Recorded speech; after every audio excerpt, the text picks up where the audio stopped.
Guys, 2020 has been a tough year, but this channel and being able to connect with you has been a constant source of joy for myself, and I hope it's the same for you too. Class is in session. Hey guys, Happy New Year. 2020 had a lot of painful points throughout, but like in anything in life, there are always positives to everything. For example, we create a school of scents, and I kind of want to use this video as an homage to the positives of 2020 to make us all look on the brighter side. And the bright side for me are these 5 fragrances that really stood out and particularly blew my mind. These aren't necessarily 2020 releases, but these are just 5 that I personally only discovered in that year. Let me know, guys, which fragrance did you discover in the last year that blew your mind? Let's get into the list. Number 5. Carolina Herrera CH Men Prive. Now, this is a very popular fragrance in the fragrance community online. The thing that really catches my eye with this is this cool bottle and this little flick out lid thing. Now, it's not a good performing fragrance. That's its main drawback. That's what it's notorious for. It lasts about 5 hours with a soft projection. So my feelings about these kind of fragrances is I say that there are lots of great smelling fragrances that last a long time. What's the point of buying a good smelling fragrance that doesn't last very long? So I always passed this one up, and it wasn't until this last year that I finally pulled the trigger and bought it. And oh my god, this is worth buying. This fits the genre of a bad boy fragrance, but it really shocked me how clever the perfumery here is. This is surprisingly fresh. It starts off with a lot of lavender, making this very easy to wear. So not only is this a good date night fragrance in general, but this is also versatile and being able to be worn all year round. The lavender then cleverly blends into some animalic leather, some whiskey, and some tonka, making it a bit more sweet. So it's really beautifully blended, very well balanced. I think this is sexy and also bad boy. A lot of people in their collections have very sweet, romantic fragrances, like Dolce Gabbana the One, but this will give most people's collection an alternative style to go for to really round it out. So I definitely recommend this. Number 4. Dolce & Gabbana's King Eau de Parfum. Now this is a new release. I think it released in 2019, and I remember back in the day when the original Eau de Toilette came out, everybody hated that fragrance. They said it smelled generic, it was boring, and was forgettable. Unpopular opinion, I actually quite like that fragrance. I don't think it was mind-blowing, but it was really pleasant. It had this really usual bubblegum opening that a lot of modern scents have, and then it dries down to a more classical, clean-smelling lavender barbershop kind of style. I thought it was quite interesting. It's quite unique in that way.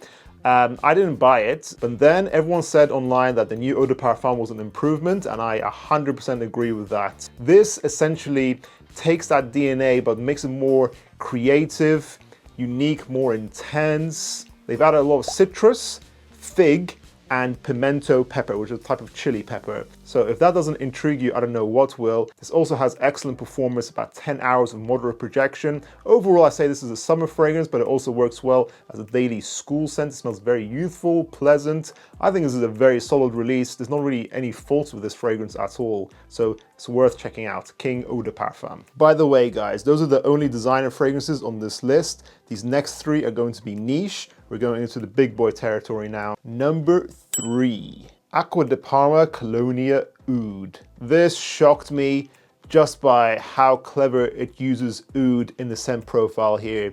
If you don't know what oud is, it's one of the most expensive perfume ingredients in the world that is extremely rare to harvest from trees that are rotting in a very specific way with a very specific fungi. So an oud scent is generally very sharp, medicinal, woody. Here, however, they use that Colonia DNA in the Aqua de Parma line that's very soapy and fresh, easy to wear, gentlemanly and a bit mature.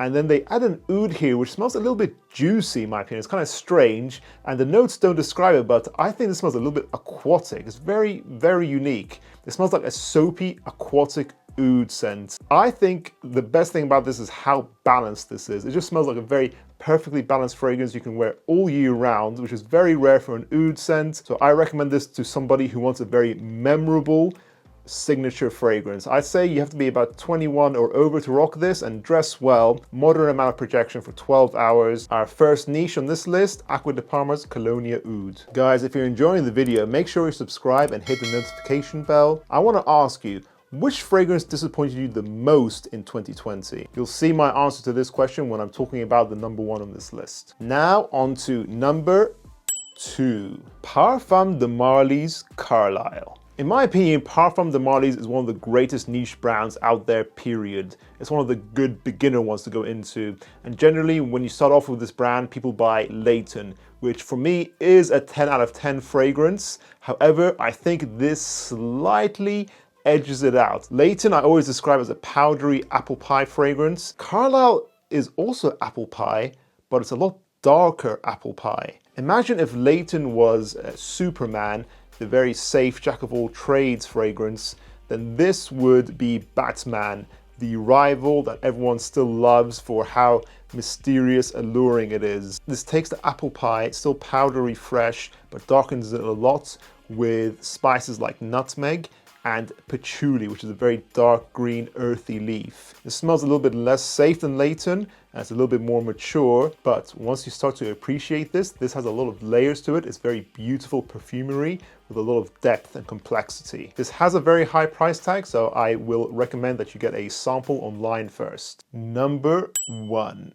Remember guys, these are the ones that are blowing my mind. I'm not exaggerating, so there's no price limits here. Xerjoff's Naxos. This £260 fragrance is probably my favorite scent right now in my collection of 100+ scents. Xerjoff Naxos is definitely only for cold weather. It is a tobacco fragrance that is perfectly balanced with sweet honey and fresh lavender. It is not a complex fragrance, but it's extremely high quality, even with those basic ingredients. You read some people saying online that this is comparable to Pure Havane, and I will have to completely disagree with that. I think Pure Havane is nowhere near as good of a fragrance as this, even considering the price difference. The quality is nowhere near the same, and Pure Havane goes more into a gourmand, super dense, sweet, edible vibe, whilst this to me is extremely well balanced. At this point in time, I cannot think of a tobacco fragrance that beats this. Comment down below if you think there is one that beats it. I've smelt a lot of other fragrances from Xerjoff. I think it's a great house in general, but personally, I think this is their best. That concludes the list, guys. What do you think? Overall, I think there are a lot of things to be grateful from 2020. This doesn't have to be fragrance related, guys, but it'd be good to know, what are you grateful for from 2020? For me, I'm personally very grateful that me and my family are physically well and not in ill health. That concludes the video. Check out which fragrances I would and would not repurchase in my collection. I'll see you in the next one, guys. Class dismissed. Today's vast choices of fragrances can be overwhelming. How can we make sure you're not spending money on the wrong fragrances? It's simple, through our newly introduced Smart Scent service. We have a casual chat about your collection, and together we analyze how it can be improved based on your personality and your budget. We also answer any general fragrance queries you may have. Let's school us and make your scent game smart by making sure you're purchasing the correct fragrances for you. Our appointments sell out fast, so please bear that in mind. I look forward to talking to you.